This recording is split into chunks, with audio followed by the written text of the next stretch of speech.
Hello, ladies and gentlemen. Welcome to the first ever K2 Stand and Bang event. Today, joining me, I have AJ's the Pug, and we're excited to kick this new league off, this new tournament style off. How are you feeling about this, Pug? Oh, I'm excited to see how this goes because obviously the K2 is now affiliated with the VFL, so we are branching out in other leagues and bringing new content to you viewers, and I'm hoping that we have some good fights going and you enjoy it. Exactly, and it just, it's new content to the channel, and it's, if I'm right in saying, it isn't, unlike the VFL, which is a creative fighter league, this is you can use whatever fighter, you can use whatever fighter you want in this one, so we could have a calf versus a regular fighter, so I'm excited to see who uses what. Exactly, because if it is people coming from the VFL, they're going to be used to that, aren't they? They're going to be used to, we can think of a few guys that only use their calf, and it'll be interesting to see. Yeah. First match, Roy Jones versus TMF Kane. I'm going Kane all day long for that one. I'm sorry, Rye, but Kane's a nasty striker. You're going to do my man Roy like that? Anyway, yeah. Ice Cube versus Sage the Sauce, aka Braxton Nugs. Do you know what? I just don't know. That's a roll of the dice for me. Yeah. Afghan Sagant, whoever that is, I don't know. Reaper, I don't know these either, so I'm hoping they put on a good show for us. Shows what they're made of. It's always good to see a new face. And obviously, BSU Not Giver versus myself. Right. Well. You'll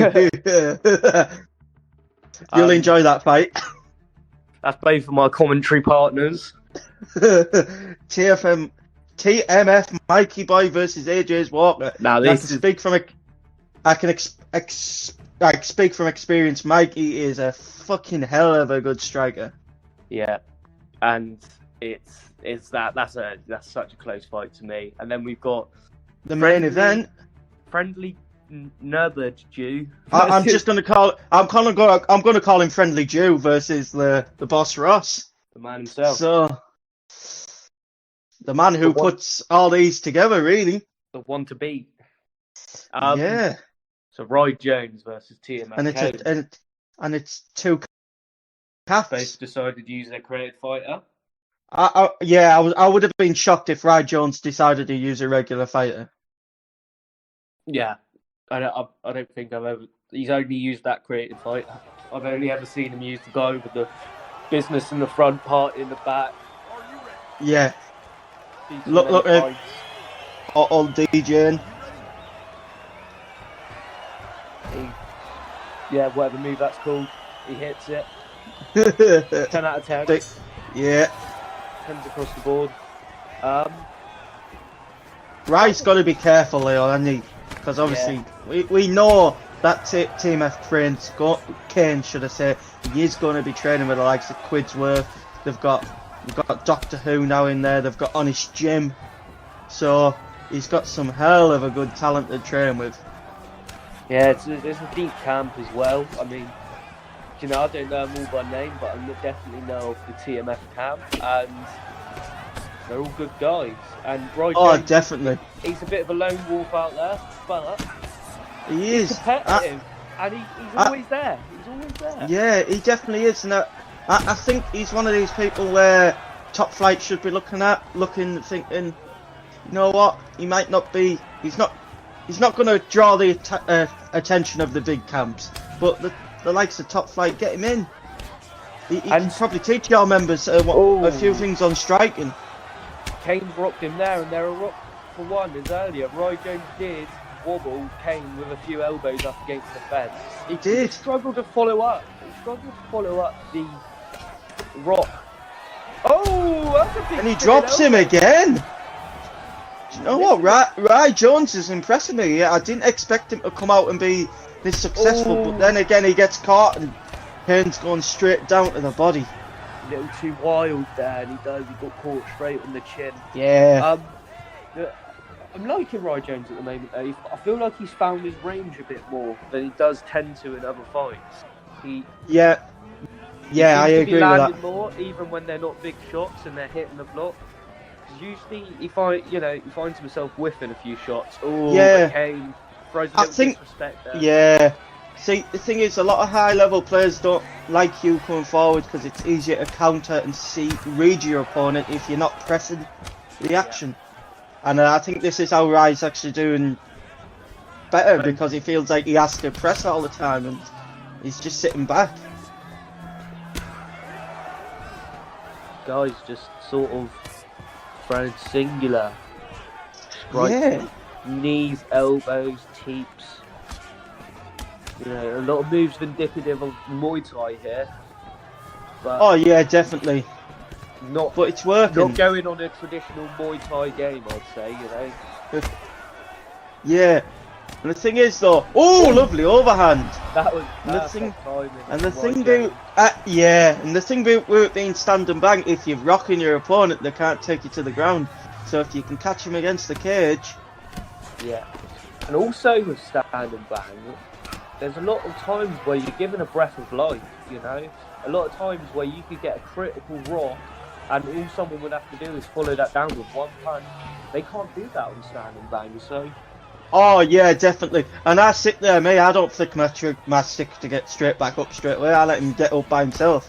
yeah, let the stamina recharge. Let the when I take a critical rock and stand and bang, I'm letting the head health go up before I flip stand up. Oh yeah, definitely. Because they stood there, they're watching you, and you're like, yeah, I know you're pissed off that I ain't getting back up, but I'm not doing it. Yeah, and it's Rye's it losing a lot of stamina here, and he's. Yeah, as I find him when he rocks, okay, he's struggling with following it up. Yeah, He's I think struggling that's with- where it comes. I think that's where coming in a camp and training, like sparring with people daily, you build on that. You get your killer instincts. You know what to do. I mean, sometimes it is just knowing, you know. Yeah. You know, for me, it was always YouTubers. I wasn't in the camp for a while, and people, people on YouTube, some of the big ones like Martial Minds and Yeah, Martial Mind, Ricky J Sports Prioxis. and stuff, and yeah, Prioxis. These guys are, they're good. They're wonderful for being information that's not on the game. And Oh yeah, definitely. Because I had to go to Prioxis' channel to learn how to do the momentum sweeps because, well, I seen people doing it, and I'm like, I'm doing it right. I'm doing what they're doing. It's just not working. And something like momentum sweep, knowing that move, which isn't taught to you by the game, can completely change your full guard game, change your guard game on the floor. It definitely changes your ground game because for a second you're out of danger and you're back on top, especially if you've got a fighter like DC who fights superbly on top. But it's, with the striking, something like the stamina, all it took, what made me realise about, right, I need to be very careful with my stamina and receiving too many body shots, was a player that I respected just told me to just look out for that. They didn't tell me how. They didn't say, "Oh, you block this," or use this move. It's very damaging to the body. Or no, Yeah. they just said, don't try and whiff on your shots. Always try, even if you're hitting the block, try and hit it, and just be careful with that shit. And that's Definitely. and sometimes that is all it takes. And like you said, that's what being in a camp does. You have plenty of people that you can respect. That Oh yeah, definitely. give you And, these little nitbits. And the thing is, people like Rye Jones should be looking at the likes of Top Flight because they're recruiting heavily. So get yourself in there, mate. Learn some things. And Kane is, he's had moments of trouble. He has. I feel like So- they've just been, they're little flashes, they're little sparks. Yeah. So not Rye's it's a Yeah. hard one because he's coming in like if this was VFL Kane's Division 1. Oh, That was a nasty slip and straight down the middle. straight down the pipe, on the money. Oh yeah, but as I That's- was saying, if this was like the proper VFL, not the affiliated K2 league, Kane's Division 1, Rye Jones is Division 2. So it's a mismatch in skill already. It could be potentially seen as that. But what you are forgetting is some of these Division 2 guys are really strikers, but they've just not got the chops on the ground yet to get to Division 1. So Yeah. it could actually level up in a stand and bang. But obviously, you're right, because we've seen the proof was in the pudding there with Kane with a fantastic win. But that's why I'm saying, I think, but Rajon showed he did have some good elbows and good striking, so get your, like, I'm gonna give you some advice, mate. Start looking up that top flight camp, get yourself in there. Speak to Robbie Knuckles. Yeah. Mr. Knuckles. This will be a good fight. Lightweight, Ice Cube Poirier. versus Soja Sauce. It's going to be cool seeing Ice Cube use a actual fighter. Yeah. Because I've only seen him fight in the VFL. I want to know. Someone joining us on the panel here. That's Rasta Nugs or whatever he's called. Sage the Sauce, yeah. Look, he's not even got out of bed. This mate, he's chill, he's relaxed. He's just had a wank. We've got to tell him to turn off his camera when he streams. Look, he's got his lotions up on the side. He has, man. He's just pulled out. He's just tugged off, hasn't he? Mate, you know what I mean? You need to. That's that adrenaline dump. Get it off. mate. If you're gonna pull your salami, at least turn your camera off. He's cool as a cucumber now, mate. Ready to go. I wouldn't be surprised if he takes the win here, mate. I would expect it. I'd expect him to win with Poirier against a Cerrone pick. Yeah. If he doesn't, there's something wrong. I'm sorry, but he's doing lovely work with Poirier. He's just using the 1-2, the kick to the liver. And then the hands of Poirier are too quick, too powerful. If Cube manages to block them, look at Cube's block defense already. It's going down. And Cerrone has not got good head health. No, good body health. Sorry. He's not got good chin either. It's about 89. His body's about 86. Exactly, and that is actually really low. But catches him with a lovely knee to the face as he's going down to work that body. He's using them inside strikes like the elbows and knees very carefully and very. Yeah. You know, he's using them intuitively in the range. But Rastanugs, aka Sage Sauce, aka I don't know, aka pull my salami. Yeah. He's doing a fantastic job of just doing what Poirier should do in this fight. Definitely. And the thing is, as you were going back to the earlier point, Poirier is the only man in lightweight who troubles Conor McGregor for power in his hands. Mm-hmm. And at times, if he's got a little stamina advantage, can match that speed. Yeah. I mean, if they have the same stamina, he's not going to match the speed.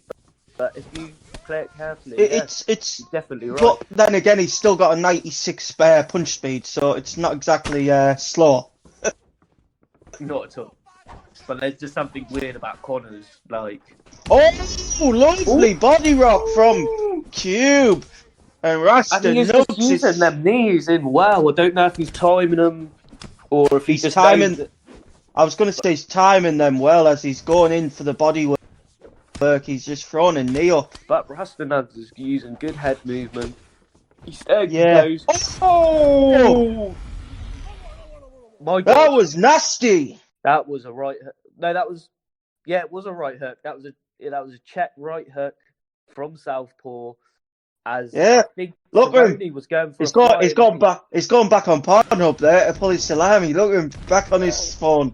Thrill of the win, mate. He didn't even flinch. He didn't even flinch when he won that. I feel like he knew he had that in the bag, and now he's going to empty the bag. We're not going to tell you which bag, but you all know. They all know. Say no more. But right, who have we got next? And I'm talking about you. I'm loving that graphic. The mixing of the Vfl K-2. David is just a master when it comes to all these graphics, though, isn't he?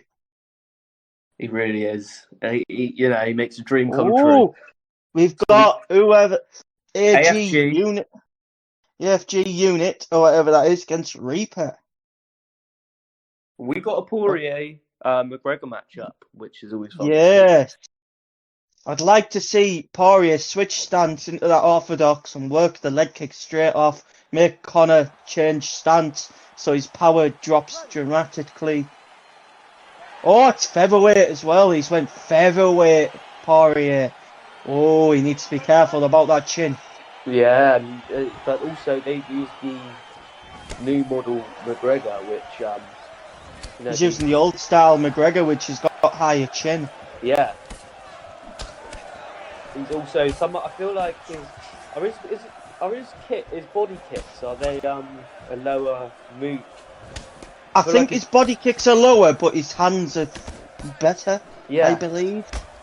Like his roundhouses to the body seem slower, but yeah, unusual game from AFG for a Conor fighter, don't you think? I mean, he's using the classic 1-2-1-2. Yeah, a lot of McGregor players like to use, but let's be honest, that's all.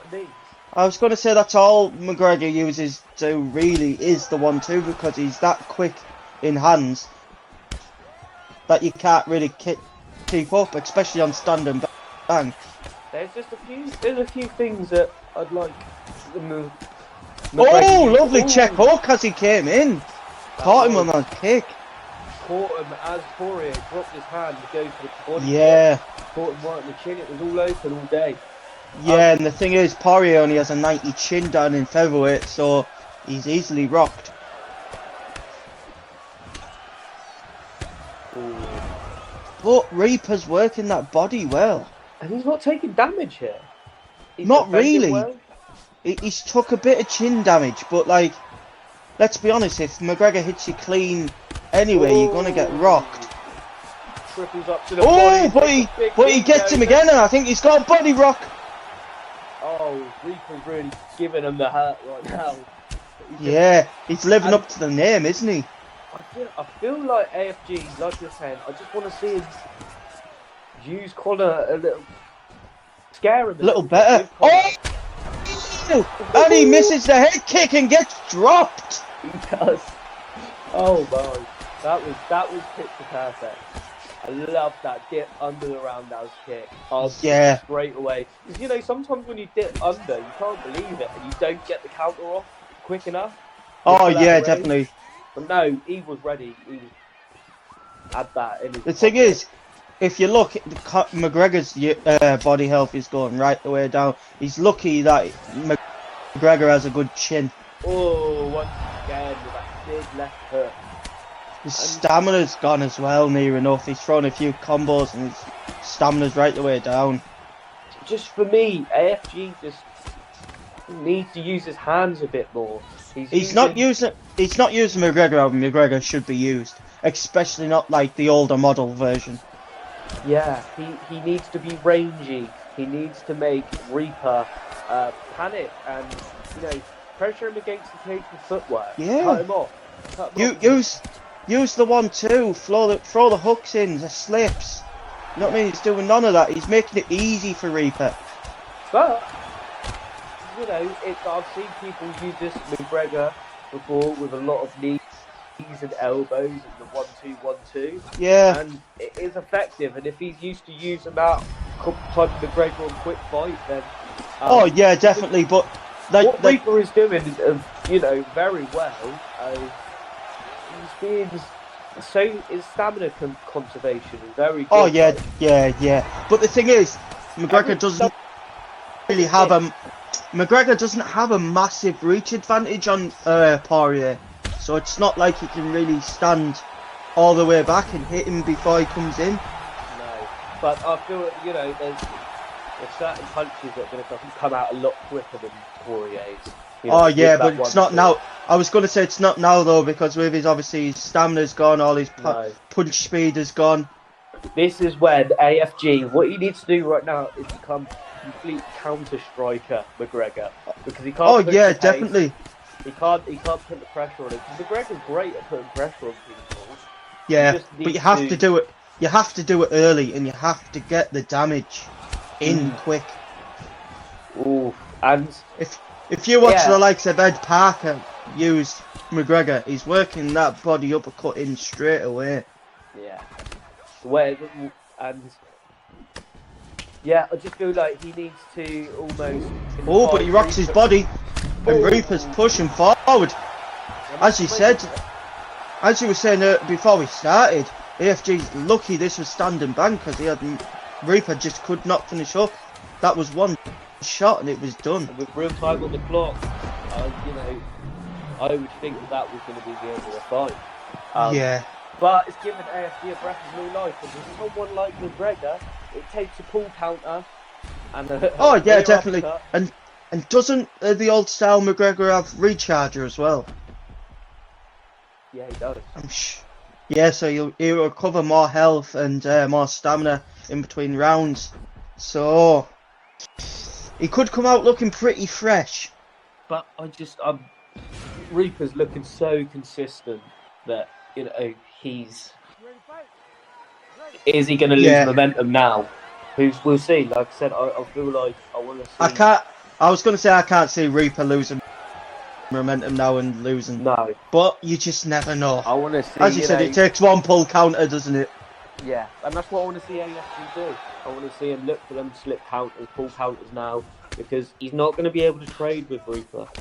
If you've noticed, Reaper's always keeping his lead leg just on the outside of McGregor, like AFG's. He's keeping it in that boxing range where all the pressure fighters do. Yeah, he's got a great understanding of range. Oh, definitely. That shows in his stamina.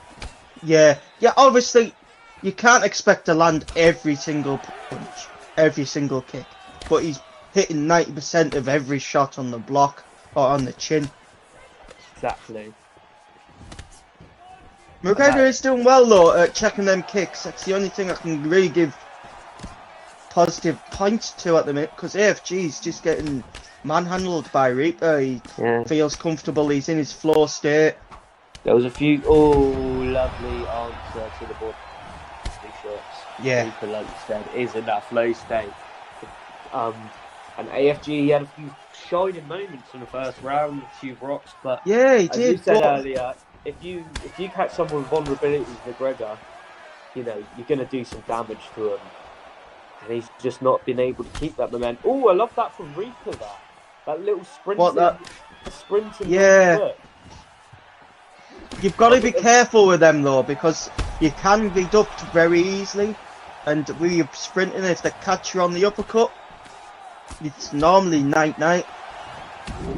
AFG is really firing, but he's trying his best. But Reaper, oh, he's trying, but Reaper's just got him on the ropes now. I think it's a matter of time now.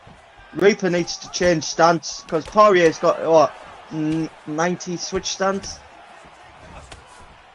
Oh, it's 95 switch stance. It's something like that. Switch stance, you're not going to lose any power. It's going to be very marginal. I always find it funny about Poirier. He's a right-handed southpaw, isn't he? Well, yeah, he's naturally orthodox, but he just prefers to fight southpaw. Yeah, he likes his stronger hand to be the lead hand. That's why I think it's stupid that the likes of Max Holloway's got 99 fucking switch stance, and Tony Ferguson, and he's only got 92, 95 at the most. Who? Ferguson? Yeah, Ferguson's got 99 switch stance, and so is Poirier. Not Poirier, Max Holloway. Yeah, but I understand from Max Holloway. Oh, that was nasty. That was nasty, and when you think about it, that body took. To be honest, he was working that body from the start to finish, and he knew what he wanted to do. I'd say can't really say any. Bit of an anticlimactic finish for Reaper though. I'm sure he wanted a lot more than a knee to the body, but it was, yeah. But I think he was. Do you know what he was doing though? I've seen that. I think he wanted that knee to the head because he was digging to the body. Oh, definitely, probably did. I would have went for the body uppercut. That would have landed straight on the chin and looked a bit better for the KO. But you know what I mean? A win's a win. That's so satisfying when that happens. When you go for a body uppercut, don't even mean a real uppercut. You just flash KO them because they go to the body as well. Oh, who have we got next? I believe it's me and Nap next. I could be Yeah, wrong though. you might have to jump out of this one. I might have to. And then you'll get me thoughts afterwards. Yeah. It's an entertaining fight though, I'll give you that. Do you remember it, do you? Yes, So we've got it is Holland versus Silva. my favourite fighter now in middleweight. I've took out a few ASFL fighters with him in the likes of Ferdinand and stuff, so Oh, I will. he's talking big. Come on.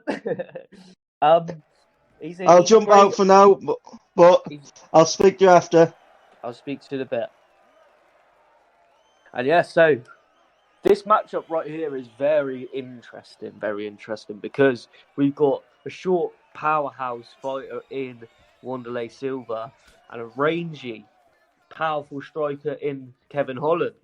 And the guys themselves, we've got Pug using Silva, we've got Napgiver using Holland. Napgiver by trade is a grappler, per the name. AJ's Pug is one of the most well-rounded guys you can see on the game, so it's going to be a good match, and it's these type of competitions for someone like Napgiver to prove himself. Pug with excellent just push Holland to the cage, and it's them type of strikes that will give Silva the control of the range, and a great slip pull counter from Pug. Nice 1-2 also. And what the game that we're seeing unfold from these fighters here, Napgiver's going for some leg kicks. I think he's trying to keep that range. He's just he's been a little inefficient at it. When he's going for these long range like that jab high kick, he moved into it.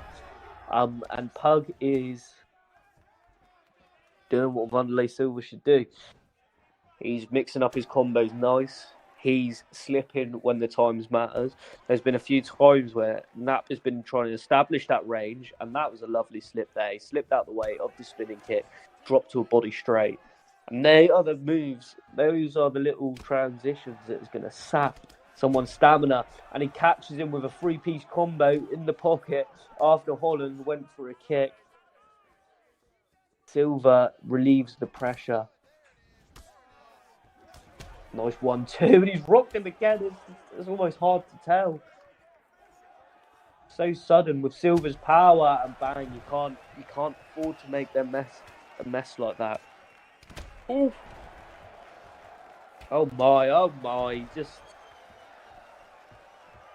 He's just throwing him about a bit right now. Holland's got to establish that range again. Don't fall into brawling, because yeah, you're going to have to be a lot better at the game to beat someone like Silva in the pocket. And even though, Pug hasn't been going to the body that much. Ooh, but Holland with a big roundhouse himself. Nice step in, lead hook kick, is that from Holland? But yeah, no, Pug's not really been going to the body, but the slips and the... Oh, okay. Perfectly timed uppercut. Brilliant KO from AJ's the Pug. I'm guessing you like that KO then. Yeah. Well, I've got to say that's probably the performance of the night. I dropped him about 6 times in one round. Definitely was a... and like I think I said it earlier, he was just using Wanderlei how he should have been used. Oh yeah, definitely. You don't need to go to the body with Wanderlei unless you're fighting a really high-class striker. And his body shot probably aren't that high level, so. No, not really. No. So, but as I was saying, he wasn't giving me anything I had to worry about. He was throwing naked kicks. Yeah, and what he was trying to do was be rangy. Just wasn't going around. He was using rangy strikes, which is a great start. Do you know what I mean? But yeah, he wasn't sitting down on them. he was, when he was throwing them head kicks, he was moving towards you as he was throwing them, and it just came across, he was trying to establish that range, but just wasn't quite successful at it. But we've got a good fight this one. Mikey Boy versus Walker. TMF Mikey is using Poirier, and AJ's Walker is using Gagey, and his Gagey is very, very dangerous. You can't really not give him a second.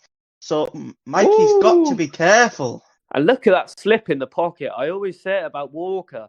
He can do it, and I don't know how he does it, but Mikey's shown back to him. Oh, and he's not relieving it. Mikey's a hard guy to outstrike. I mean, I had to sit back. As you know, I will fight on the back foot. I had to do that, and he still caught me with a lovely slip. Yeah. Yeah, he's I don't know, from when I played him, I always thought he was a grappler. But yeah, he's looking phenomenal right now, and he's he definitely is. He's matching someone like Walker, who is just a little demon when it comes to pressure boxing, isn't he? Yeah. He likes to. This is what gets me, because he doesn't play much ranked. He doesn't get up the divisions. No. So he always says, "Oh, I'm not very good at the game," and it's like, behave, behave. You are. Some people have little signature things that they do that not a lot of people can or do use. Yeah. And with Walker, it is weirdly time slips. Yeah. Because a lot of time you think, this guy, he's not going to slip counter me. He's just throwing a lot of combos. And then at the weirdest time, it will be in the pocket, he will do a slip to the left and hit you with lovely overhand to the straight, and he works the body. Mikey's hurt, but the only thing is we can't see Mikey's stamina or health. No. Boys, I ask you next time, please put your stamina on for us, so we know. Yeah. It's, and sometimes it is, though, they've got the previous settings on from another league or something like that. Well, yeah, because all the prime time now, IXC, they all want you to hide your opponents. It does make it and he goes to sleep with the uppercut. Oh, that's nasty from Mikey Boy. But TMF Mikey has shown why he is one of the best strikers on the game, and he's a hard guy to outstrike. Walker I think he dipped into a lead body hook there or something. Yeah, I think it was the uppercut, but he just... Yeah, no, he took an uppercut going for a body shot. That's what I mean. I think it was ruthless. That was... Yeah. It didn't even have him rocked. I'm sure Mikey was ESFL in UFC 3. I don't know if he's been there this season, on UFC 4, but he's definitely the caliber to be there. So there's no shame in losing to a guy like that. And now we've got the main event. We have. We've got AJ's Boss Ross versus the Friendly Jew. Jew.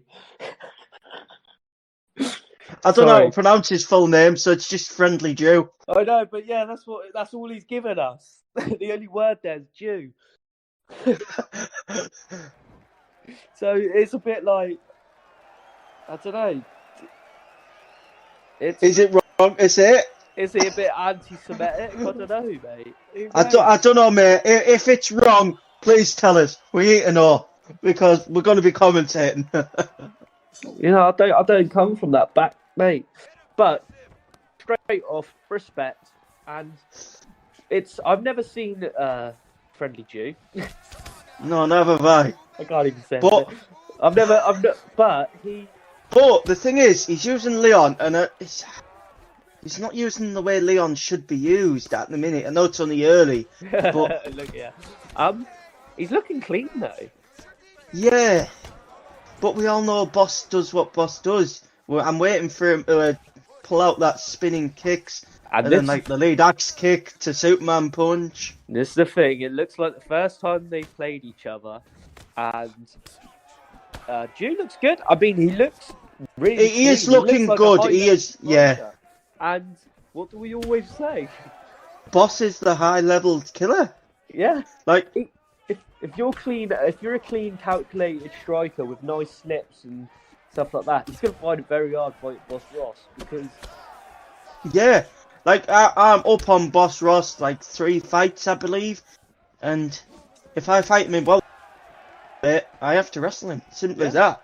I can't find a striker who I can use to beat his calf.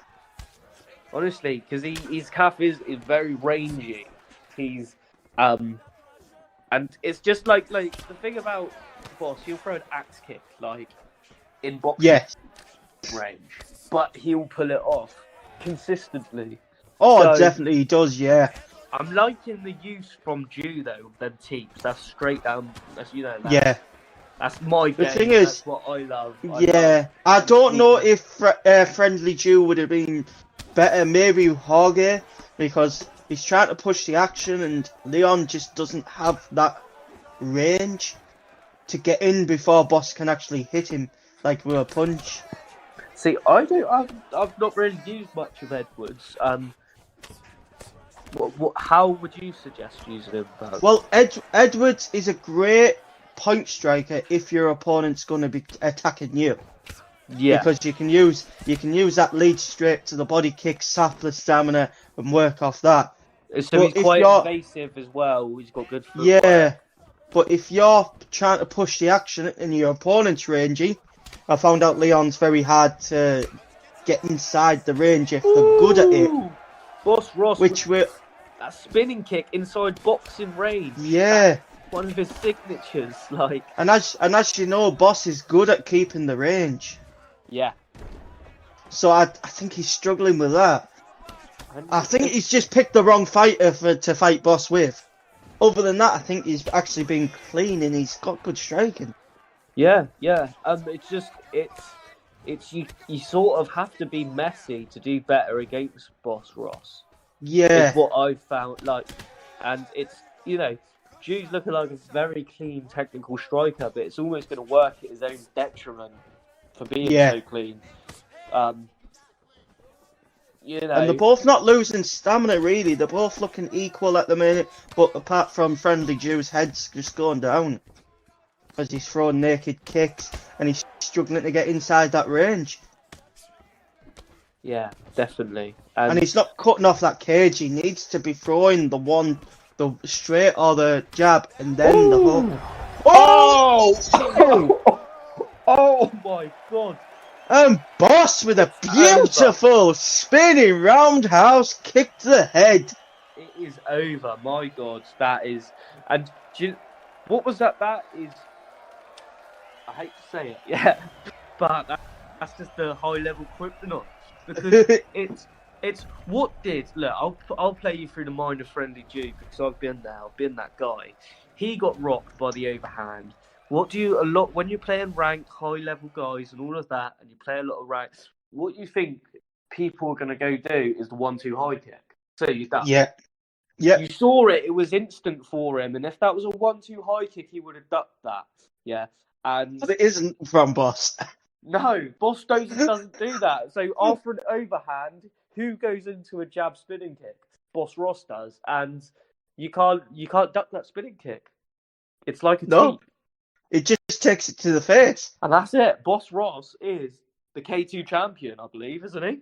He is the champion now. That is for the belt, so it's there for and guys, thank you for watching the VfL affiliated league K2. Exactly, and if you like what we're doing, hit us with a like and comment and tell us what we can improve on. Or if you guys think you could beat that man, Boss Ross, please hit us up for the link and get yourself fighting.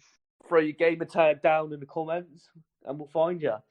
Anyway, thank you so much, guys. We'll see you into the next one. Bye-bye now.